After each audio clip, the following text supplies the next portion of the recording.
It's that time again, and we're so happy that you're here for the latest updates on programs, policies, and initiatives by the government. Up first is the news, followed by advancements in the build-out of a faster, smarter, and more connected Jamaica. Plus, tips to ensure that we're also prepared to act responsibly in the event of an earthquake. I'm Adrian Atkinson. Welcome to Jamaica Magazine.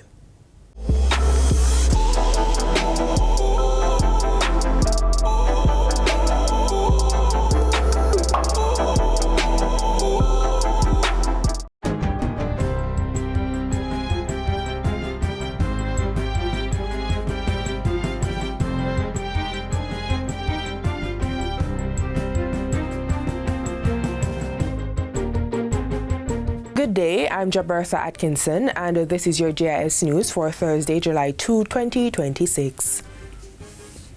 Cabinet Minister Ambassador Audrey Marks has come out against the media reports linking her to the third country nationals TCN's arrangement with the United States.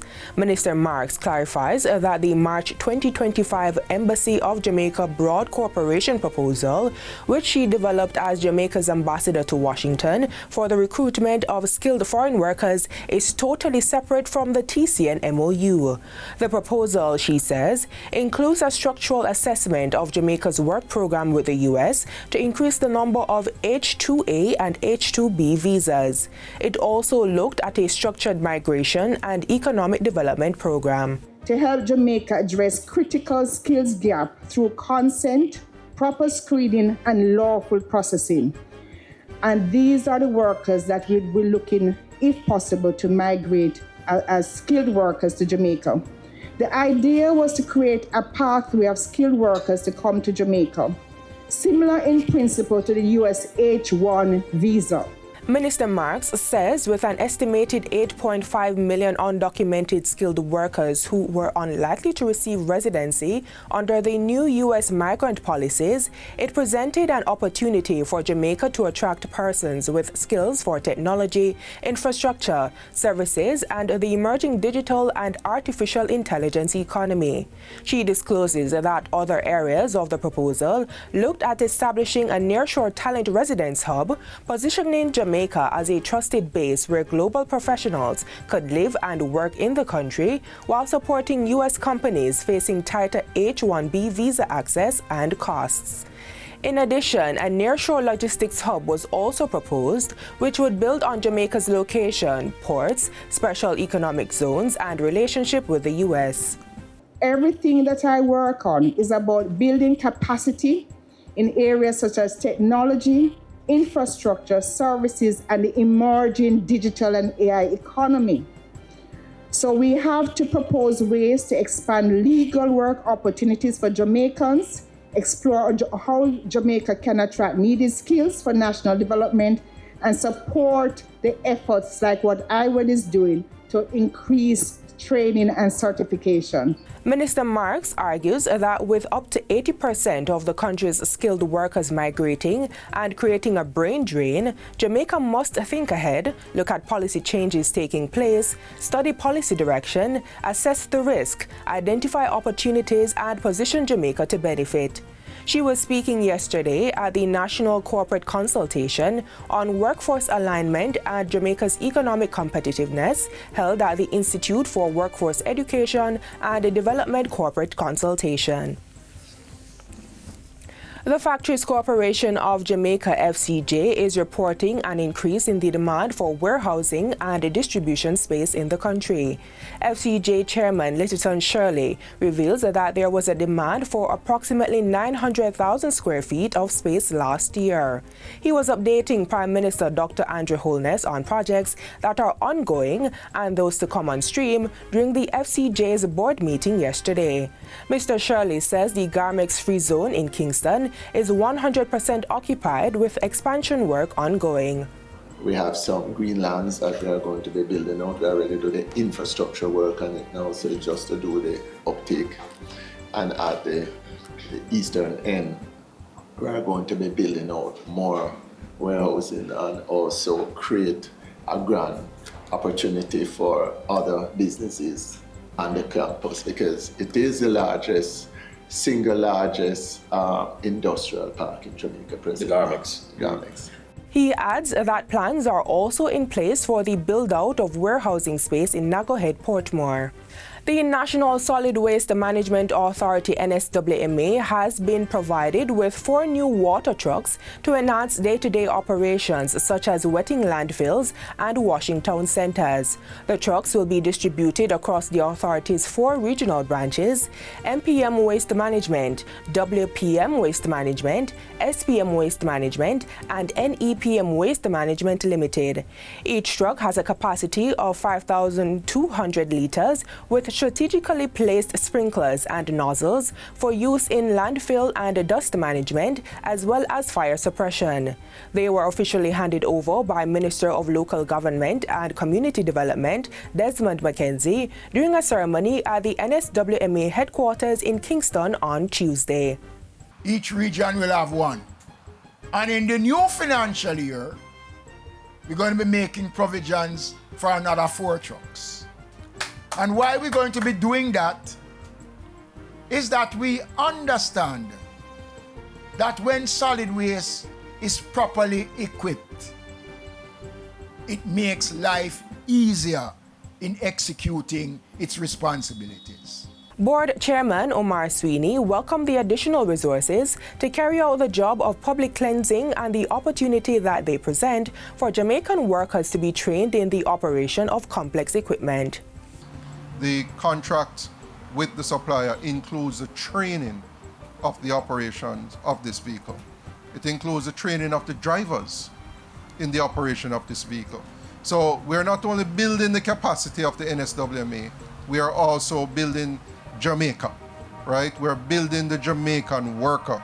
Jamaica's Post and Telecommunications Department has suspended outbound mail destined for countries within the European Union (EU) until further notice. The suspension took effect on June 30 and applies to all EU member states. However, mail services to Great Britain remain unaffected and will continue to operate as normal. Public Relations Officer at Jamaica Post, Marshanique Walker, says the temporary measure is necessary following the EU's removal of the usual duty-free de minimis treatment for mail originating from all non-EU countries effective July 1. The customs regulatory change affects the processing of mail from several countries, including Jamaica. Ms. Walker says Jamaica Post is working with its international partners to address the matter, and customers will be advised as soon as additional information becomes available. She's also assuring customers that all other postal services remain unaffected and continue to operate as normal. And finally, the Ministry of Education is reminding school administrators that students cannot be required to attend summer programs as a condition for high school registration.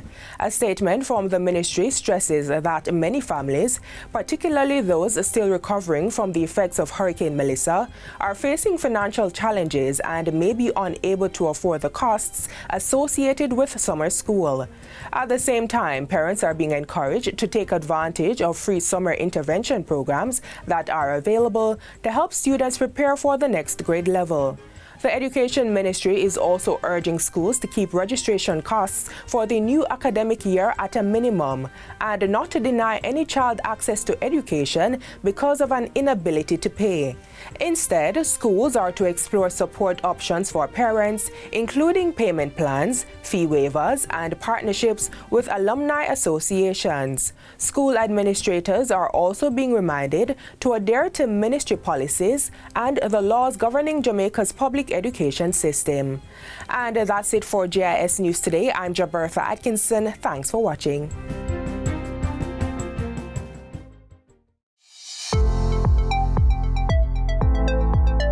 What's really inside your child's drink? Let's count it out.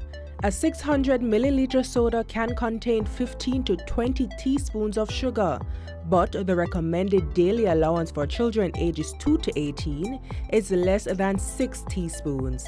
And that 450 milliliter box drink? It can contain 12 to 15 teaspoons of sugar. Children under 2 should have no added sugar at all. So instead of reaching for sugary drinks, encourage your children to drink water, because when you know what's in the drink, drink, making healthier choices is easy.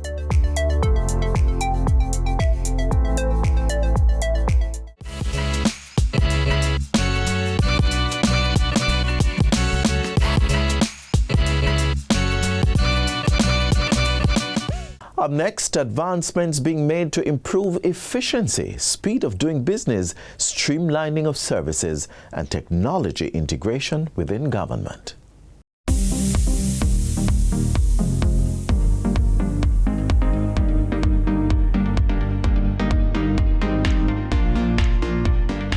The next chapter will be about the action that is necessary to turn our aspirations into reality. That's Prime Minister Dr. Andrew Holness in 2024, giving the charge for growth through efficiency and the removal of bureaucratic hindrances. Leading this is Ambassador Audrey Marks, Minister with responsibility for efficiency, innovation and digital transformation. In her 2026-2027 sectoral debate presentation, Ambassador Marks gave a comprehensive update of progress being made in several areas. Among them is the operationalization of the Office of Information and Communications Technology ICT Authority in April 2025. Its clear mandate to strengthen governance, accelerate digital transformation, and bring greater coordination to how technology is managed across government. The office has facilitated the implementation of the electronic motor vehicle registration and digital fitness certificate. To date, 1.1 million motor vehicle registrations have already been processed online, reflecting a real and measurable impact of digital transformation in this space. This platform goes beyond simply converting paper processes into digital ones. It is reshaping how citizens experience government services. Further enabling the ease of doing business is the Tax Administration Jamaica TAJ mobile app, which has attracted more than 40,000 users and counting. This means completing transactions from the convenience of your home or office. The integration of technology is also being facilitated through the implementation of digital signatures across government. This means people and businesses can now submit and receive authenticated documents at government offices without relying on paper or in-person visits for a wet ink signature. Less paper, less waiting, less bureaucracy, more efficiency for the Jamaican people. Speed in action. The success of the digital signature is being felt, especially in the courts, with approximately 103,089 traffic ticket warrants already signed electronically by judges. The public can check their own traffic ticket status using the government's official traffic ticket digital service available at trafficticketlookup.gov.jm. Another area being improved is digital payments and financial inclusion. This is being done through Paygate, the government's secure online payment portal. During this last financial year, 6 government entities were added to the platform, and over 1 million transactions were processed, enabling citizens to conveniently pay property tax, business taxes, motor vehicle fitness and registration fees, and other government charges through the TAJ mobile app. For the 2026-27 fiscal year, the government intends to build on the multi-agency success of the e-motor vehicle certificate with the introduction of a digital document wallet. This will allow citizens to securely store and share government-issued documents electronically, including birth certificates, national ID card, and any other civic document they want to store in the wallet. More convenience, more efficiency. In addition, the government will introduce GovNotify, a centralized platform for notices and updates via email, SMS, and WhatsApp. People of Jamaica will be able to receive reminders for expiring passports, driver's license, and other important updates, because we all need reminders sometimes. Another game changer set to come on stream is the once-only bureaucracy principle. Through the once-only principle being powered by the Jamaica Data Exchange platform, information provided once to the government can now be securely shared with consent and reused across multiple ministries, departments, and agencies. These initiatives represent a deliberate and structured approach to modernizing public services.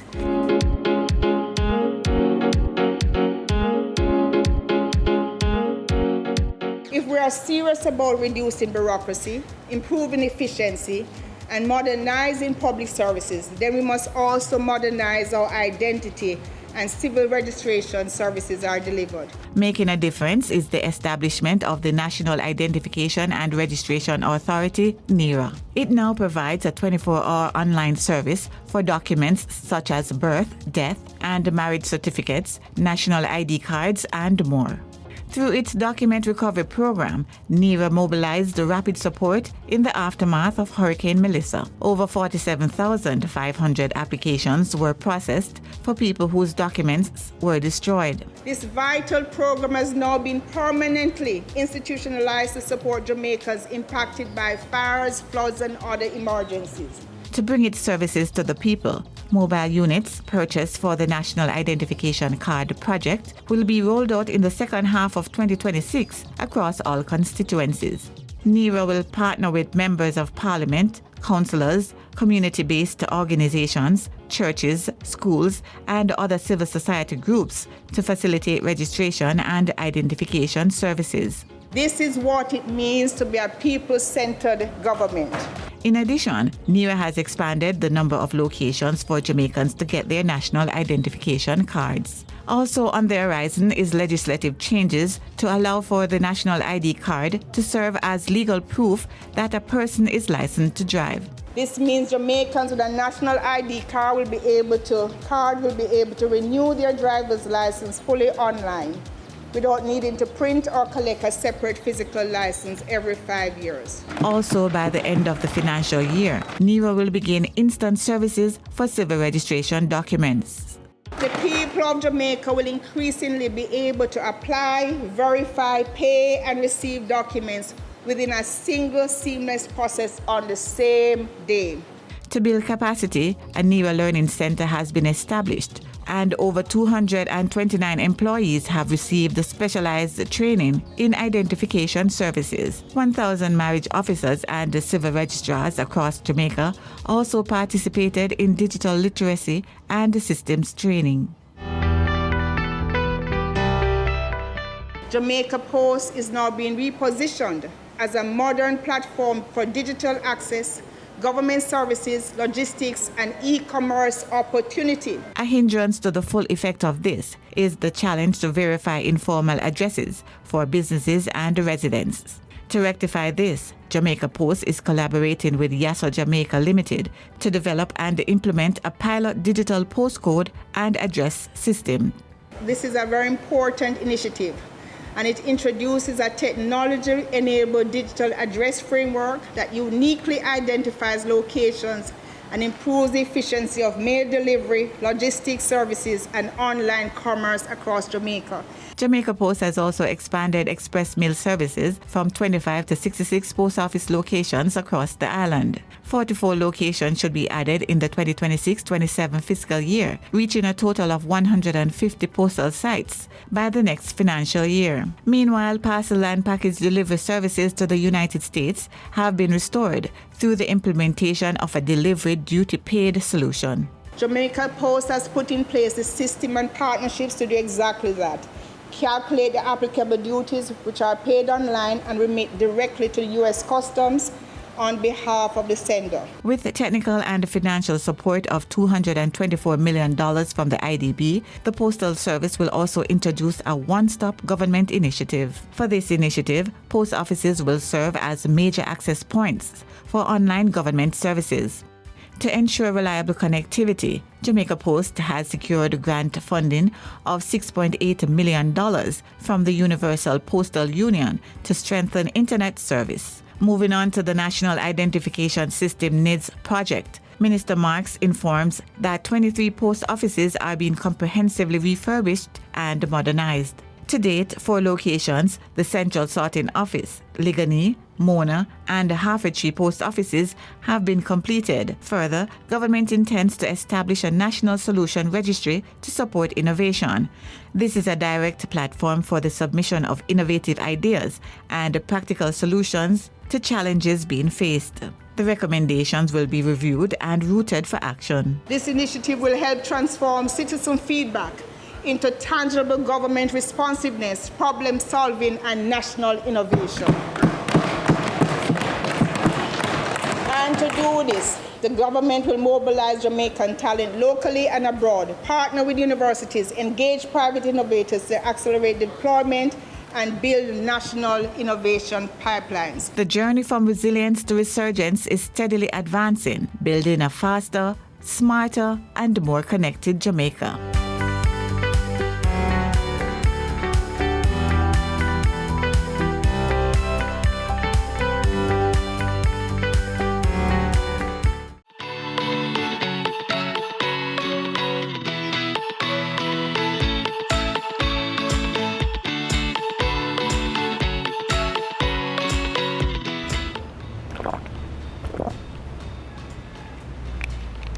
The sun is no joke, especially in the middle of the day. So, what do you do to protect yourself? Slap on some sunscreen that's SPF 30 or higher. Sunscreen should be broad spectrum and water resistant, especially for beach or pool days, and reapplied every 2 hours. And while you're at it, slip on a shirt to protect your skin. Light, breathable fabrics are best.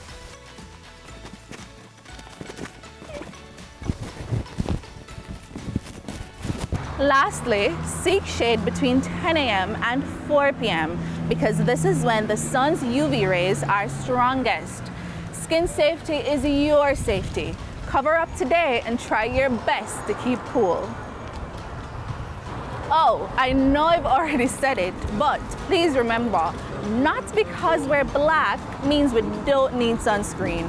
All skin types do.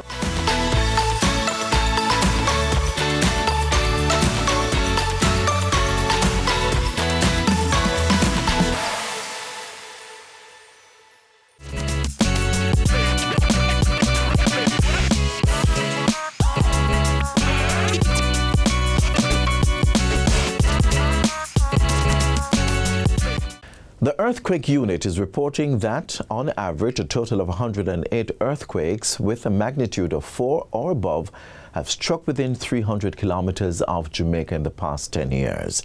It says this comes down to a yearly average of 10 earthquakes per year. However, the number of felt earthquakes since the start of this year is 13, the latest on June 28 with a magnitude of 3.9.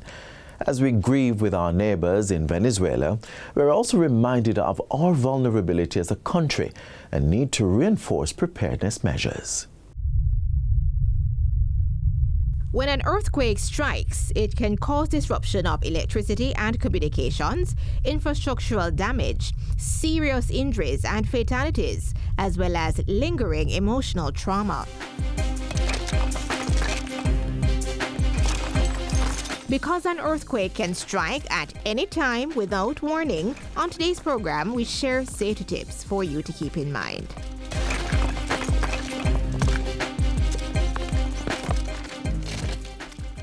It is very important to know what to do before, during, and after an earthquake to ensure we stay safe. Before an earthquake occurs, an emergency response plan should be in place, which should be understood by all occupants of a building or institution. It's also important to select safety wardens to manage the movement of personnel inside and outside of a building and to check the building before re-entry. Safety wardens should also conduct periodic earthquake drills to ensure everyone is clear about what to do when a disaster takes place. Another tip is to identify safe spots at home, work, and frequently visited locations. These spots include under sturdy tables or desks, structurally sound or strongly supported doorways, and inside of a small room or hallway. Parents and guardians are also encouraged to talk to their children about natural disasters and steps they should take to protect themselves. It's very important that our teachers and our parents have this conversation with our children. This is a very important practice that we should develop in our children. And indeed, right across our public and private sectors, it is a requirement that you have safety wardens appointed in your institutions. You should now be carrying out your drills and being prepared. Whenever an earthquake occurs, it normally stirs up strong feelings amongst persons who experience it.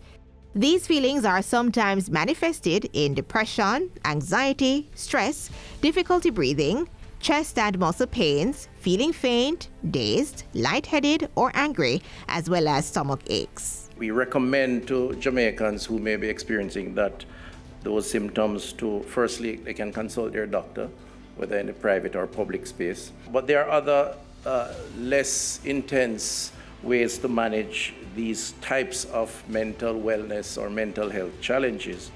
Talking to a friend or family member, I encourage others to remain safe, getting rest, reestablishing a return to routine, and just asking for help if you need that help. The precautions that you should take during an earthquake will be determined by where you are when the shaking begins. During an incident of this nature, we know that it gets a little bit dramatic and persons want to call each other, but we are asking persons not to use cell phones during these kind of incidents unless it is absolutely necessary. Desist from making prank calls to the emergency services such as the police and the Jamaica Fire Brigade. What it does is tie up resources that are needed elsewhere, and so it makes our job that much more difficult. If you are inside of a building, use the drop, cover, and hold technique and stay put until the shaking stops. If you are outside, stay at least 10 feet away from any building from which window, glass, and other debris could fall. Move away from trees, streetlights, and power lines. Crouch down and cover your head. If you are in a vehicle, park in a location away from trees, wires, buildings, bridges, and overpasses. Stay where you are with your safety belt fastened until the earthquake is over. Never stop under or on a bridge. Be patient, be courteous, obey road traffic regulations, follow the directions of the police, yield immediately to emergency vehicles, and do not block intersections. After the earthquake, exit buildings by using the stairs and not elevators. Inspect buildings for cracks, shifts in pillars, posts, and other beams and structural members, and seek a professional assessment if there is any damage. And also to ensure that you're checking for leaks, especially gas leaks, if you have gas lines running through your homes. For more information about what to do before, during, and after an earthquake, visit the ODPEM's website at odpem.org.jm.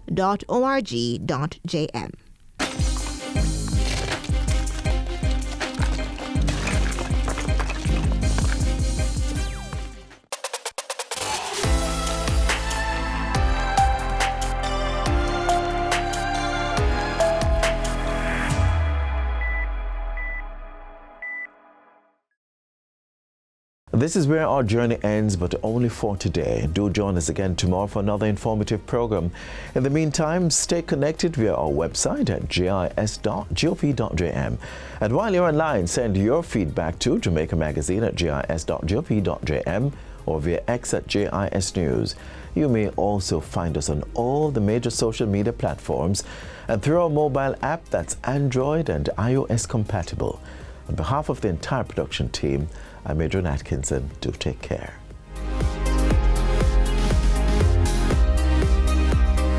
This has been a production of the Jamaica Information Service, the voice of Jamaica.